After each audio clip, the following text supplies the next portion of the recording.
Нема визна либерализација без ефикасна заштита од дискриминацијата. Условот треба да биде исполнет со новиот закон, чиј работен текст го разгледуваше Националниот совет за интеграција и невладините организации. Се зајакнува улогата на народниот правобранител, зашто постои посебен закон за народен правобранител со утврдени надлежности, но со овој закон се утврдува и директната инволвираност на народниот правобранител во постапките пред надлежен суд, доколку лицето што е дискриминирано повело постапка пред суд. Но и покрај уверувањето на министерот, текстот е променет, ама забелешките останали исти. Всушност не биле проширени надлежностите на народниот правобранител, не била дефинирана дискриминацијата, не е предвидена едукација, нема како да се спречи дискриминацијата, проблем е испроведување на законот, не се назначени механизмите, нема казни за тие што можеле да ја спречат дискриминацијата, законот не смее да се напише усвои колку да се исполни условот за визна либерализација.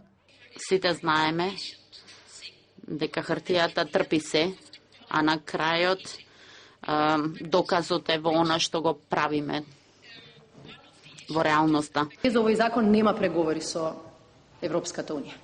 Без овој закон нема ни безвизен режим. Меѓутоа, најважно од се, без овој закон нема добра држава. ОПСЕ и Венецијанската комисија предходниот текст на законот го критикуваа дека не ги исполнува сите стандарди. Беше оценет како апстрактен и општ.